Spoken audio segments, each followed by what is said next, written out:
Dancy Lagarde fans, you will be thrilled to know a book is coming out if you fund it. Via Unbound, we are publishing the Dancy Lagarde Reader by Alice Fraser and Dancy Lagarde, a glorious insight into the world of Dancy Lagarde, self-published romance maven and online bestseller. If you would like to find out how to support it, go to thebuglepodcast.com. If we get enough support, we will publish the book. That's a real thing that's going to happen. Thebuglepodcast.com to support the Dancy Lagarde Reader.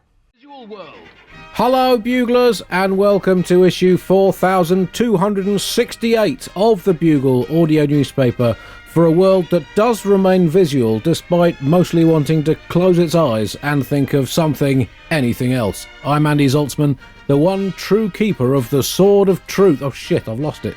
I think I used it at a cricket match and left it in the pavilion. Oh well, humanity can live without it. I'm here in the most famous shed in Bugle history in London, the most famous city in Bugle history in the Northern Hemisphere, arguably the most action-packed hemisphere in the history of the world. And I'm joined today, firstly, from very far away as the crow flies, albeit that the crow would almost certainly die if it tried to fly that far, especially as it would be flying beak first into the Gulf Stream headwinds and over 5,000 miles. That's about 3 times the longest recorded migration by a crow. But were it not to die and fly in a straight, it would eventually reach Nato Green in America. Hello, Nato. How are you? Hello, Andy. Hello, Buglers. Good to see you. I'm actually, for a change of pace, I am not speaking to you from California. All right. I am speaking to you from the mountains of Colorado. Right. Have you taken refuge there? Is that? It's beautiful country. There's incredible, spectacular mountains and rivers and towns called like Rifle and Parachute and collapsed mine shaft. And there's neo-Nazis out here prepping for the coming race war. I'm in Lauren Boebert country, the Colorado congresswoman, right-wing lunatic who posted a Christmas photo of her sons holding assault rifles, arming children. We've frozen Liberian bank accounts for less. So, but that's surely that's what that's the message of Christmas, isn't it? That if you arm children, then King Herod won't be able to kill them all. Wasn't that the whole point? Yeah. the only defense against a bad Judas with a gun is a good Jesus with a gun. From slightly less far away, but still quite far away, as the haddock swims in Dublin, which is a bit of a tricky route for a haddock to get to where I am. But if it can work its way around the coast and then find a way up the Thames as far as the Wandle tributary, then up Norbury Brook, I can pick it up near the station. Anyway, joining us from Dublin, it's Neil Delamere. Hello, Neil. Hello, Andy. How are you? I'm very well. Very well, thanks. I come to you wrecked. I have started, and I feel the need to tell everybody this, training for a triathlon. Oh, right. And all I have learned so far is the swimming section, right? Yeah. Chris is doing a cheer, so I assume he's training for something similar, because he's just raised his hand in sort of... I'm a qualified triathlon coach, Neil, so anytime you want me to work you over... Okay, well, as a reward, or all I've learned so far is when you go for the swim training. Well, I've learned 2 things so far. First one is that if you want to figure out which lane you should go in the swimming, you read what is on the other people's swimming hats. So, like Dublin Triathlon, don't go into that lane. Paris Ironman, no. Peppa Pig, that's the lane for me. The woman with the full-on unicorn horn on hers. And it seems to be, basically swimming seems to be, you're just a member of the Republican Party in the US, in that you are completely out for yourself and obsessed with reducing drag. Neil, so I assume that you were announcing this just to taunt us in some way for your. So I would like to be in better fitness. Tell me, as part of your fitness plan, do you continue to eat scones and have 7 drinks a day? Yeah, very much so. But now it's not called an alcohol problem, it's called carb bloating. So I mean, it's all about labels, really. Well, of course, NATO, on our team, we don't need to do triathlons, because when it comes to the swimming part, we just wait for God to part the seas for us. So it's really a biathlon as much as as we need, not the kind of Winter Olympics biathlon. I mean, Chris, how many triathlons have you done now? Do you keep a tally? No, I didn't keep a tally. I did a few. I did more. I don't know, 10. Let's say 10. Right. Have you ever won one? Yeah, I won every single one I ever took part in. That's good. By some margin. Were you the only person in those races? No comment. But I mean, triathlon is essentially, it's a metaphor for human evolution, isn't it? You start, swimming. I'm just trying to figure out how you're going to get biking and then running after biking as the evolutionary. All right. Well, I was thinking the biking they put in afterwards. But so you go from swimming, that's, then we evoluted out of the sea, we learned to move, and then we developed machinery. So, it encapsulates all of human progress and people wearing unnecessarily small swimsuits. So, what more could you possibly want from a sport? I don't look great in the tri-suit, I'll be honest with you. It looks like someone wrapped a bullock in cling film.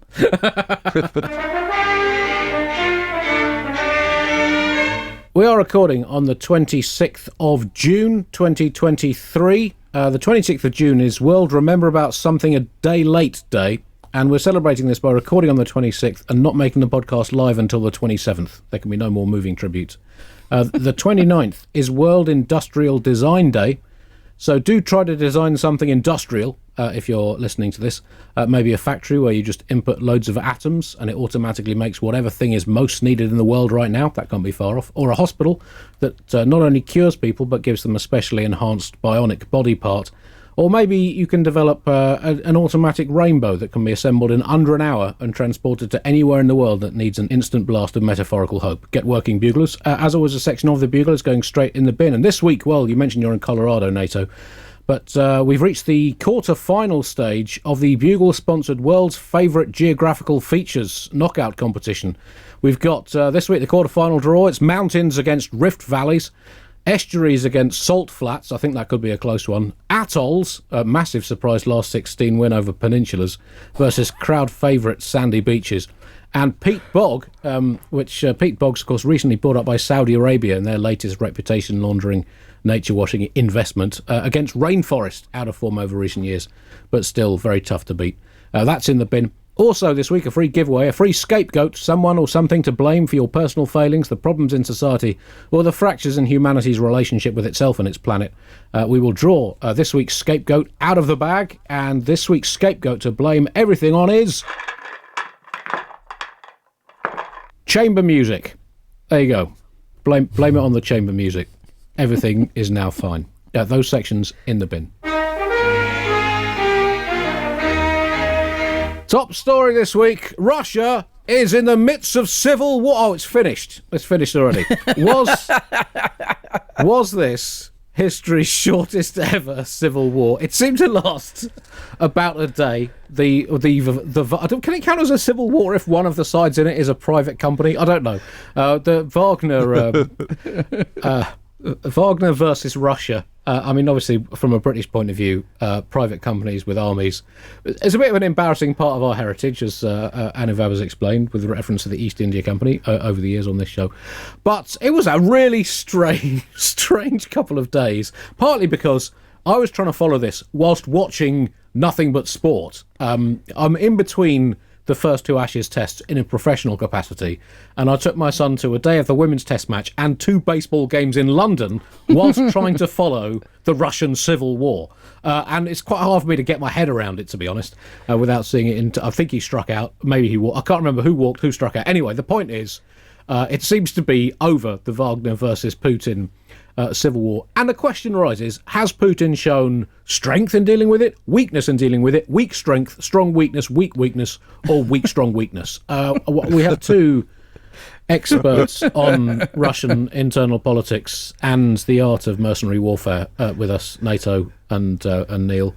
Can either of you fully explain what just happened? Well, I once watched Gordon Ramsay drive across America with Gino D'Acampo, and I thought that was the angriest chef I'd see on a road trip. But no, it's Yevgeny Prigozhin. Prigozhin, in the plot of the worst Expendables film ever, just took a band of savage mercenaries for a walk. And that was it. Now, don't get me wrong, like, it is lovely to see someone marching on Moscow in the summer for a change. I mean, I really think it's like the World Cup, Andy. I think it doesn't feel right in November or December. It's June or July for me. That is the time to march on Moscow. Nobody knows what happened. I was looking at the map. Lipetsk is 800 kilometers from their field positions in Ukraine. So they walked 800 kilometers. Now, if you do the conversion to imperial, is there a chance that this is the weirdest tribute to the Proclaimers that there has ever been? Because that appears to be what it was. And if you don't understand this, let me put this in terms that you'll understand, Andy. He was on his way to Moscow. He was on his way. He passed his medical. The deal was done. Then Lukashenko swooped in and nabbed him, and now he's going to Belarus for an undisclosed fee. Could be 100 million quid, could be 150 million quid, depending on appearances. Sadly, Victoria Azarenka is going the other way as a make weight in the deal. So it's very unfortunate for her. She is leaving tennis to command a lawless band of ex-convicts in an illegal war. It is unlikely to affect her ATP ranking. So that is the good news on that.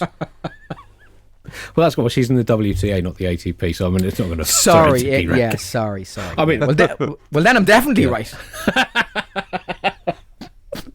I mean, Putin, he's having a bit of an awkward decade, Nato. I mean, it's the kind of decade that makes you wonder if there is something deeply troubling him on a personal level. And inevitability catches up with all dictators eventually.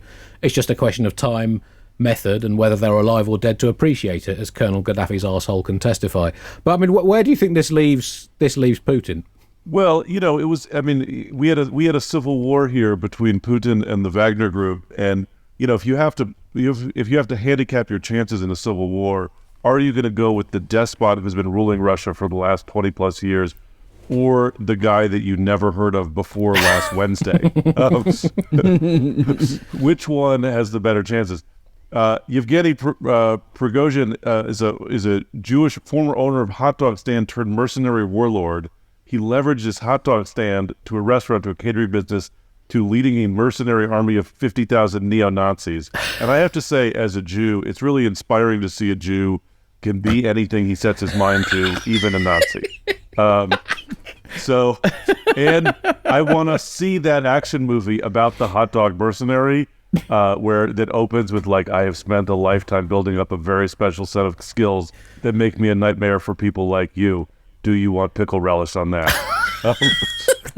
It's such a normal career path from hot dog vendor to, it's like massage therapist to ninja. It would be like if Andy became a mercenary. What do you mean if? Was just roaming around with no shirt on and bullets strapped across his chest.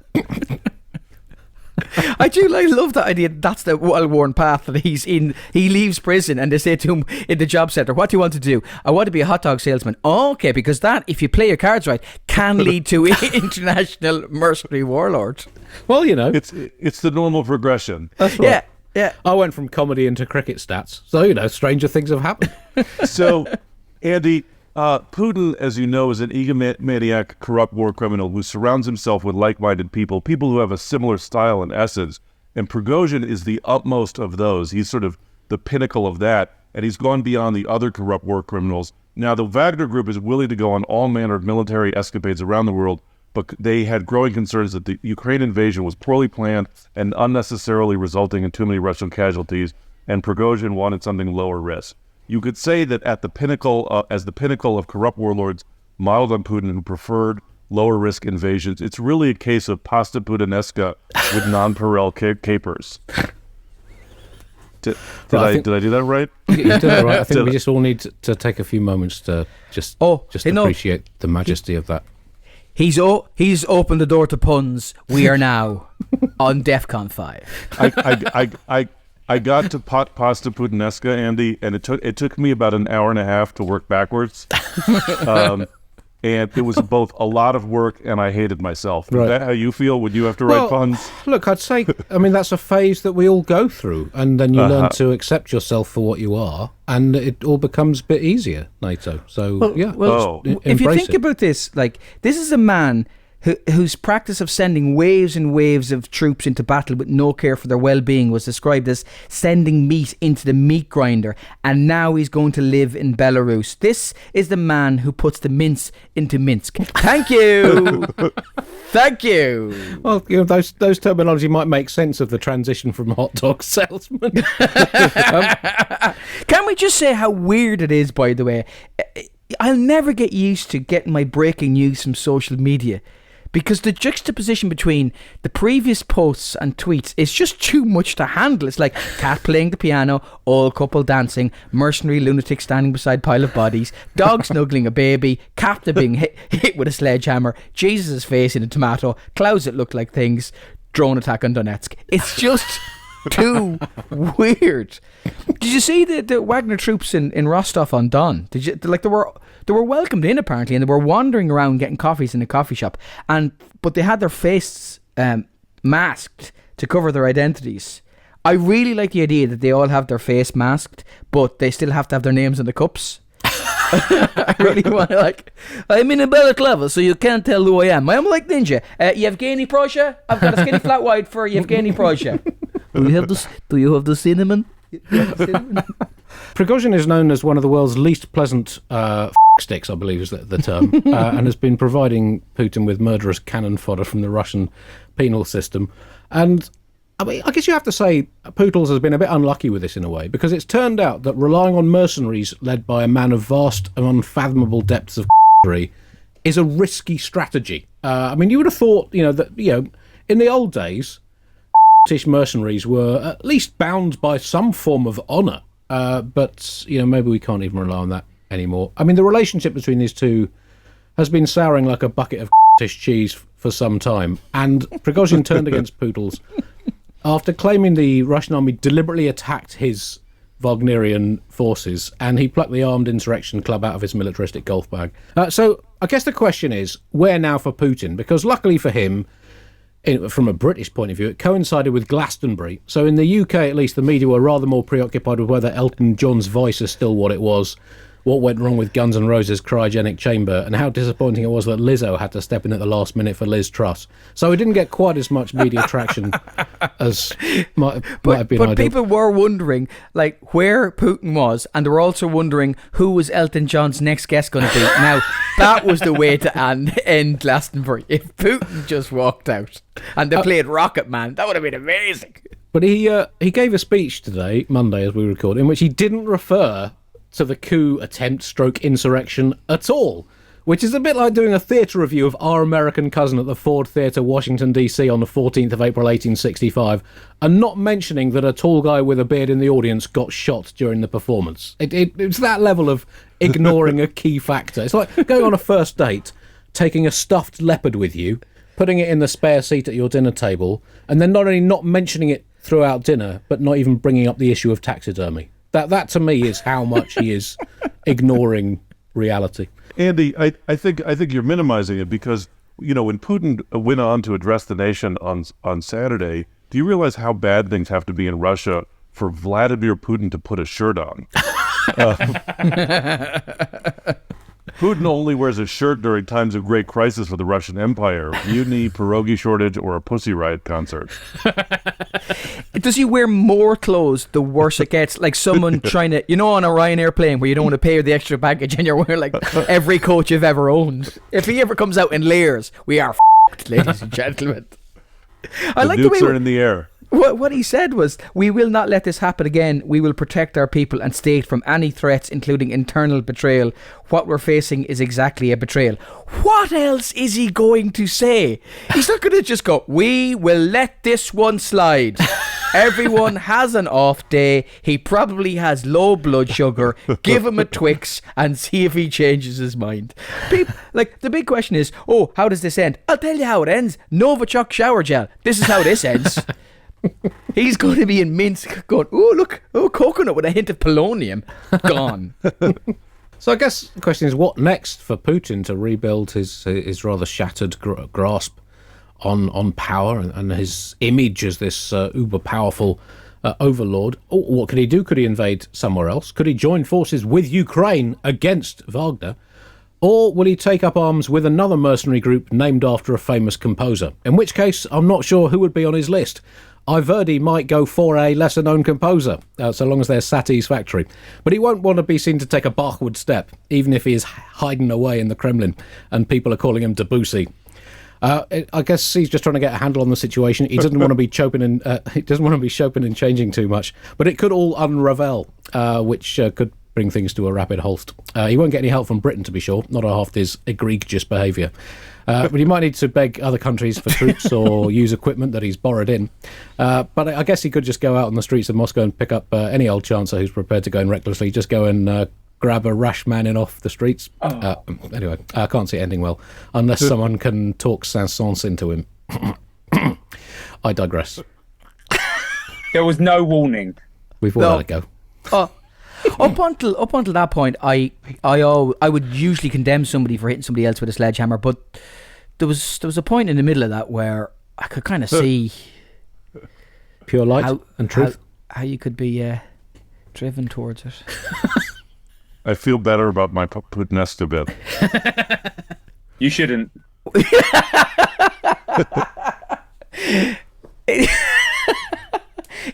Chris is the most devastating one, isn't it? You don't expect it from Chris, and then he just comes in. It's like a ninja. Yeah. Is this your bedside banner when you're doing triathlon coaching, Chris?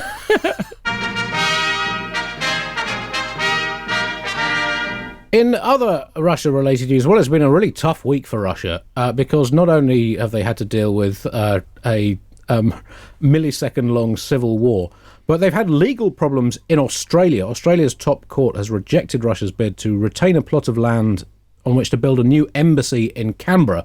Russia's claim fell above the statutory no worries threshold of Australian law, and the some worries cited were that it could be used for spying, as it's only a few hundred yards from the Australian Parliament building.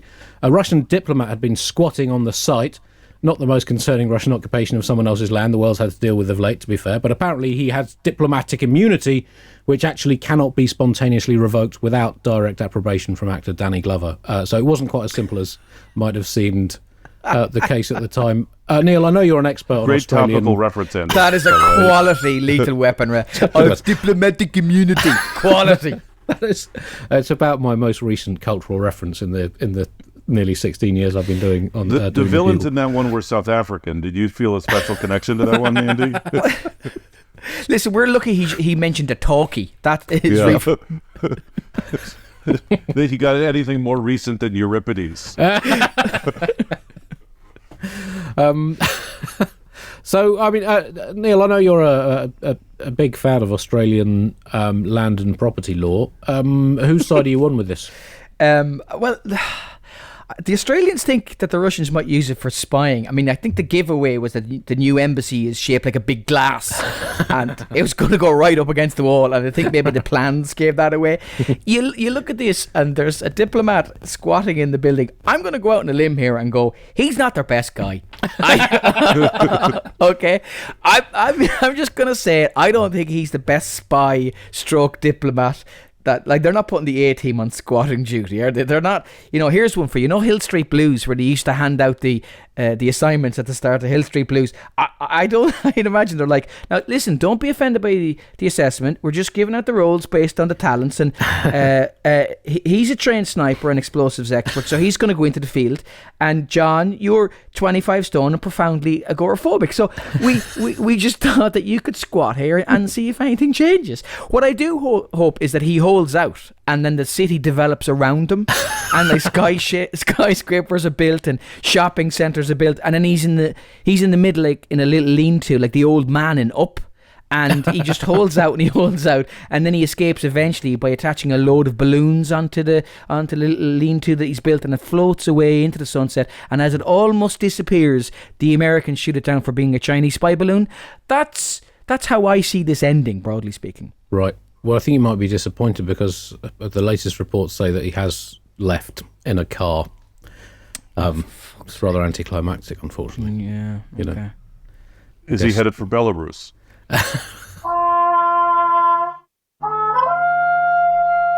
Billionaire news now, and, well, it's the contest everyone has been waiting for. Mark Zuckerberg and Elon Musk are to have a cage fight. and they are deadly serious about it, according to the boss of UFC. Now, I've made no secret on this podcast over the years of being a fan of the concept of human civilization. In fact, you could indeed argue that the Bugle is in fact a part of human civilization, albeit tangentially. But there is an increasing sense that, really, human civilization has had its fucking chance and it's fucking blown it. Because if people are going to pay money to watch Mark Zuckerberg and Elon Musk fight, we have fucked it as a species. We have nothing more to do. We have nowhere else to go. We're done.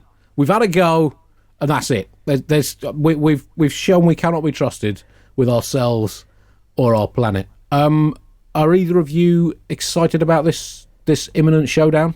Yeah, I've a degree in software engineering, and this is going to be the geekiest fight in history, my friend. They're going to have C-3PO as a ring girl, walking around with a card with the round number on it. 010. Oh, it's round 2. Lovely touch. It would just be them. They're going to have an undercard, like, you know, the two corporate bosses going against each other. I want to see Ronald McDonald knocking the shite out of Colonel Sanders in the welterweight bout before that. Tony the Tiger ripping the Cocoa Pops monkey to shreds. Stop turning the milk brown, you simian. That's what I want to see. I've got so many questions. What's it going to be called? All the great fights have to have a name, and they bring up one person in your head. The Thriller in Manila is Joe Frazier, and the Rumble in the Jungle is Ali, and the Attack in Pontefract is Oliver Cromwell, the Brawl in Gaul is Julius Caesar, the Pasting at Hastings is William the Conqueror, Wombat Combat, Captain Cook. There's loads of them. What's it going to be called? And I'm prepared to overlook the fact that Elon Musk is a weird man. Elon is a weird name. I'm convinced his man couldn't spell Noel. That's what I'm absolutely convinced by. Well, I mean, that's interesting, isn't it? I mean, if he'd been called Noel Musk, it's quite hard to believe that he would have been nearly as successful as being called Elon Musk. No, and he's just... is he trying to get the aggro out that he's now the second richest man in the world? Behind the boss of Louis Vuitton LVMH, which is all those fashion houses and perfumes. Like, that must annoy him. Elon Musk is beaten by the head of a company that sounds like it makes something called Elon Musk. That must really, really annoy him. But I'm here for the two of them knocking 7 bells of shit out of each other. All right. Well, what about you? I'm not even sure that Elon Musk knew what a cage match was. Like, he's so out of touch and clueless. You think that he thinks that he can have a second. You know what I mean? To do the fighting for him. And just send someone else to take the pops. Well, I don't mind, I guess the idea of Zuckerberg and Musk having some kind of contest, but I think they should each fight each other using a mechanical death robot that they've built themselves. And I think that would be a more appropriate contest for these two tech mega dweebs. But I guess... I like the idea of either of them getting beaten up. I just have trouble rooting for one or the other. Like, I would like either of them to fight. I would like both of them to fight literally any stevedore in the world. I guess, it's a question of fairness and freedom of choice.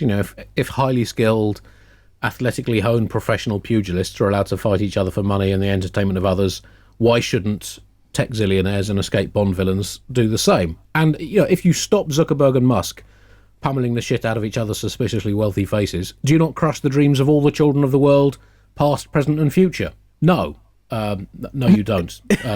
You just make people watch two metaphors for human excess compete in a metaphorical performance art piece about the dangers of human excess. I think they should only be allowed if Conor McGregor and Floyd Mayweather can each set up a multi-billion-dollar tech company first. Then I think it will be a fair exchange between the tech business and the fight business. Oh yeah, I've set up a brand new company. Thanks for the cheers. Oh God, no.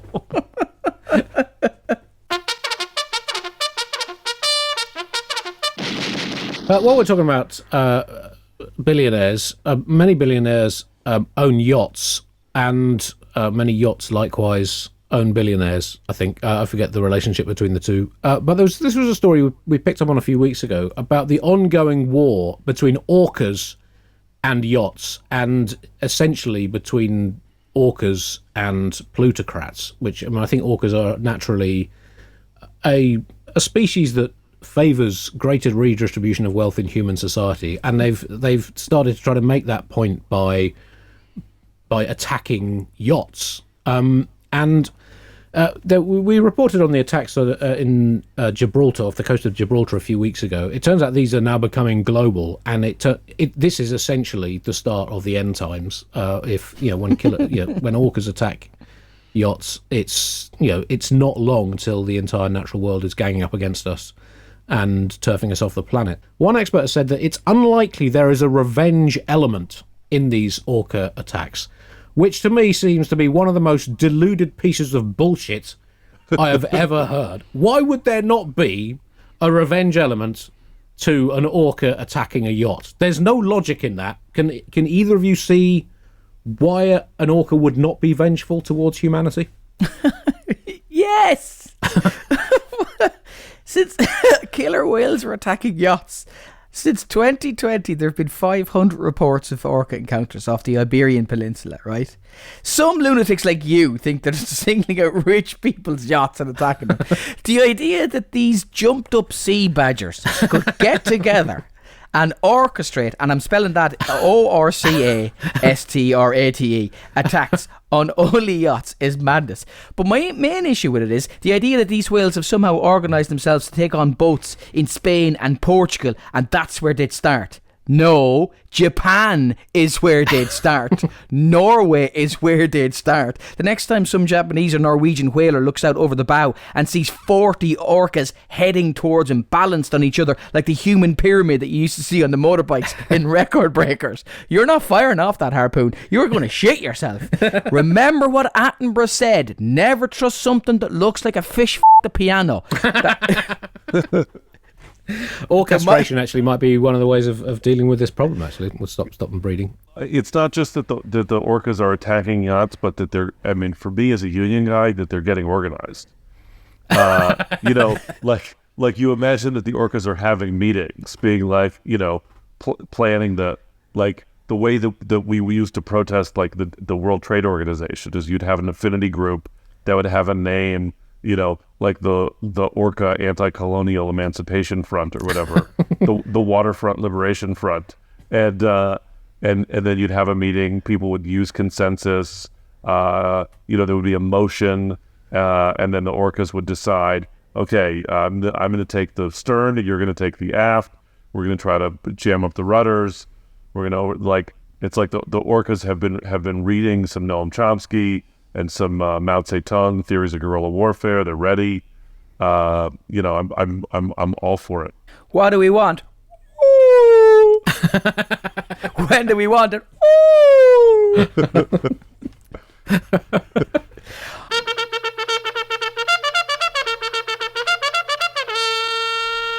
Andy, yep. All week long, I knew that we were going to have to talk about the Titan submarine explosion. I was following that story. I was like, we're going to have to talk about it on the Bugle. But the internet had every possible take already. Do you know what I mean? Yeah. I was just watching joke after joke. And then you sweet, sweet man came across with Boris Johnson's editorial in the Daily Mail. And I realized that the take I was waiting to hear was Boris Johnson's take on the Titan submarine accident. Everyone gets to weigh in, but the only takes that I want are from delusional men who used to be powerful. Let's just have a podcast of Boris Johnson, Augusto Pinochet, and Bill Cosby talking about the Ocean Gate fiasco. So, and the Titanic ship, the historic metaphor of human hubris, being the cause of death more than a century later in yet another monument of human hubris, being hailed as heroes by Boris Johnson, who is the embodiment of human hubris himself. It couldn't be more on the nose if the essay was written not just by Boris Johnson, but specifically by bacteria living in his nostrils. And his profile pic had piles of dead bodies of people who died of COVID while he was prime minister stacked behind him. He thinks it's a testament to the greatness of the British to explore the frontiers of human knowledge. Meanwhile, 750 migrants of a boat in the biggest sea tragedy of the Mediterranean since the Odyssey. The migrants were coming from Palestine, Syria, Pakistan, Egypt, He wasn't interested in them. They weren't testing the frontiers of anything except how quickly Suella Braverman could put them on a plane to Rwanda. Well, I mean, he said, amongst various other things that he said in this article, he said, as you see, Harding and his friends died in a cause pushing out the frontiers of human knowledge and experience that is typically British and that fills me with pride. Now, typically British things to do presumably include trying to move from one part of the world to another to build a better life. It doesn't get more British than that when you look at the history of our empire, but he doesn't seem to be applying that logic to the victims of that tragedy or any other hundreds of tragedies like it that we've seen in recent years. And also, it wasn't just a British crew. There was a Frenchman, there was an American. Did they suddenly become British in their final moments? It was one of the weirdest articles in Boris Johnson's personal history, and that is essentially the same as the history of humanity in terms of weird articles. He's got quite a lot of entries into the top 100. And notably, he left out any mention of, the regulatory failures and the warnings that were ignored before the vessel sent out. So before the ship, the Titan set sail, or took the plunge, 36 people warned the company that the thing wasn't safe at a depth of 4,000 meters, and OceanGate CEO Stockton Rush decided it was safe, as it had been tested for safety, by dipping it gently into a backyard swimming pool like a strawberry at a fondue party. And it's, what a shocker that Mr. Track and Trace didn't mention that ignoring advice that leading to death is a vanity project that the rest of the world calls moronic, but Boris Johnson calls typically British heroism.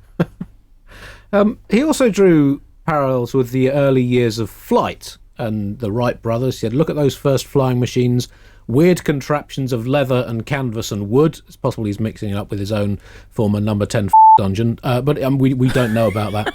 He said they were lethal, and yet no one tried to regulate. Again, we don't know what he's writing about. That could be anything from his political life, lethal and unregulated. But anyway, he was talking about the early aeroplanes. The whole idea was new, and to an extent he's got a point, albeit that point is completely irrelevant and wrong, because the first occupied submersible went to the bottom of the bottomest bit of the bottom of the ocean, the Marianas Trench, in 1960. That is 63 years ago. This is not new. Saying this is new is sort of like saying that gap year students getting drunk in Bali are bravely exploring the virgin wilderness of the Pacific. It is not correct. Does he think Jules Verne is still tweeting and it just started? Oh my God, I found this new influencer. He's writing this thing about 2,000 leagues under the sea, 20,000 leagues under the sea. It's amazing. By the way, lethal and unregulated are what Boris Johnson calls his testicles in said fuck dungeon. And also Orville and Wilbur, if it really takes off. He also said that Hamish Harding and his fellows were trying to take a new step for humanity to popularise undersea travel to democratise the ocean floor. Now, again, the Conservatives, from their grasp of what democracy is, are a little off the seesaw. Exhibit 1, Boris Johnson's resignation honours list, in which he tries to bake his cronies into our political decision-making system for all fucking time.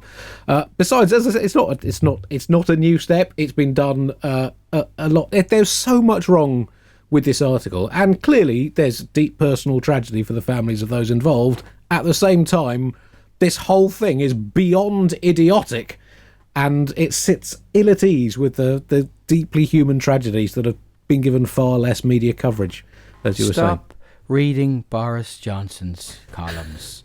He is simply the answer to the question, what would it look like if the Hunchback of Notre Dame f***ed a bale of hay? Well, Neil, it's all very well you saying that now, but what we needed was people saying that 25 years ago, of which there were some, but we ignored them, and the rest is British history. Okay, a quick bit of America news now, and there's been a slightly awkward visitor to America. Narendra Modi, the Prime Minister of India, has been visiting America, and he's a man, as we've talked about on the Bugle multiple times, that human rights fans find a little hard to warm to. He puts Western nations in a rather difficult position. On the one hand, he is the leader of the world's most populous nation. He was elected by a democratic vote. And on the other hand, Jesus, Narendra, is there any chance you could stop being such a And it's an awkward balance to strike, given that, he treats the concept of a peaceful, multi-faith, multi-ethnic nation the same way as a psychotic child treats a captured spider. He just gradually pulls each of its legs off until there's nothing left. The Modi visit, I think, Andy, you're not realizing, was an example of the woke mob running amok in American life. They gave in to the libs because he came to America for a state dinner, and it was a fully vegan, plant-based meal. I don't know if you looked at the menu. There were 2 different courses of millet. And this is bullshit. I don't care if he's a vegetarian. He's in America. He should have to eat chicken fried steak and steak fried hog and catfish fried babies and ham fried whiskey, because that's what we do in America, goddammit. Oh, this is a non-story, lads. Right. A former British colony with a green, white and orange flag and a leader of Indian heritage goes to the White House. Happened on St. Patrick's Day. Happens all the time. We're always there. We have our own key, essentially. This is just a non-story. He did a big yoga event as well on the Wednesday, which was... I was very impressed with his yoga positions, I have to say. Did you see them? Right. He did authoritarian nationalist pose, where you turn to the right. That's it. A paranoid populist pose, where you look over your shoulder, and you're just always doing that, really. Government human rights pose, where you hover because you do not have a f***ing leg to stand on. Well, it's certainly fair to say that Modi doesn't merely split opinion, he dices it up and kebabs it. And as history shows, it's all very well supporting human rights, as we like to do. But that political impulse often founders when it comes up against the words nuclear armed trade partner with almost 1.5 billion potential customers. And that is why Modi is such an awkward man for Western countries to deal. Also, it's a bit hard for countries like America and specifically the UK, to tell Modi's India, you should be more careful with the kind of people you put in charge of your country. Those words are ringing even hollower than they used to after the past 10 years. That brings us to the end of this week's Bugle. The Bugle Ashes Zaltzcast, bringing you daily statistics from the Ashes cricket series, will be continuing with the Lord's Test beginning on Wednesday, the 28th. Thank you for listening so far. If you've enjoyed it, do tell everyone you know. It will be featuring producer Chris from now on. We're going to turn it into a bit of a two-hander over the course of this next test. It was, Nato, I don't know if it was big news in America, the first Ashes test. It was a journey into the very nature of drama itself, a swirling narrative of human and mathematical fluctuations. It was pretty much the high point of all human civilization. Did it get much traction in the States? Nope, not a bit. Oh, all right. That's a shame. Nato, do you have anything to plug? I sure do. Buglers of New Mexico on Saturday, July 8th. I will be headlining the Dry Heat Comedy Club. Go to their website, Dry Heat Comedy Club, for tickets. And also buy my albums, preferably on Bandcamp, the Whiteness album, Mr. Nato Green on Instagram, the usual. Neil, what have you got coming up? I've got the podcast out this week, Why Would You Tell Me That? And this week we talked to a scientist about why if you drink with diet mixers, you actually get pissed more quickly than if you drink with normal mixers. That's good true. Practical life advice that we need from podcasting. Next week we have we explore how a word gets into a language. So English usually kind of takes words in organically, but for other languages, particularly minority languages, what's the Irish word or the Scots Gaelic word for fidget spinner? Somebody has to decide, and we talk about that next week. And I'm doing the Edinburgh. I'm not doing the festival, but I'm doing the stand in Edinburgh in September. So you can get your tickets at the usual places. Before we go, we have a couple of things to plug. The Dancy Lagarde book, funded by you, Bugle listeners, is approaching its funding target, Chris. This is the full transcripts of all the Dancy Lagarde masterpieces from Alice Fraser. I can confirm, Andy, that as of this afternoon, we have passed the funding target, and it is no longer a pledge. We're now officially in pre-order phase. The book is happening, but people can still pre-order now and get signed copies of the book and all kind of other things. And Alice and I had a call earlier on today, and she now realizes that she's actually got to do some writing. So congratulations, Alice. Good luck. People can pre-order the book now, signed copies. Go to unbound.com or go to our website or go to the other places on the internet. It's there. That is the sound of Bugle listeners calling someone's bluff. Also, Chris, you have a charity bike ride coming up. I do. So on Friday morning, which is the 30th of June, Andy, I'm going to wake up at sunrise, which I think is about 4:45 a.m. in the UK that day. And I'm going to get on my bicycle and I'm just going to start cycling. I've got no route, no one with me. I'm just going to keep going. I think, I'm going to go with the wind. I think I can do 200-300 kilometers, maybe, all being well. Maybe I'll get to Yorkshire or Bristol or something. And I'm putting myself through this. Well, one, because I'm an idiot and I like hurting myself in such idiot ways. And two, I'm doing it for a charity called Sea-Watch, who are a Mediterranean-based charity. They're the guys who are in the Mediterranean, basically trying to save migrants' lives off the coast of Libya and Greece and all that. And so it will hopefully fund a little bit the boats and the helicopters that they use to try to save people's lives. And how can people support your ridiculous, literally pointless and endless bike ride? Yes, they can go to the show notes for this program, and I'll put a link in the show notes, or I'll put a link up on Twitter at some point as well, at Producer Chris. There we go. Do support Chris and his lunacy. his cycling-based lunacy. If ever there was a metaphor for the political leadership of the UK at the moment, just start riding and see where you end up. With no direction, literally letting the wind decide the course. I mean, I'm not saying it's a good idea, Neil. I think we all know it's not a good idea. But at least for once, someone will actually benefit from it. So, there we go. Thank you for listening, Buglers. We will be back next week. Don't forget to listen in to all the latest numbers from the cricket on the Bugle Ashes Zaltzcast. Until then, goodbye.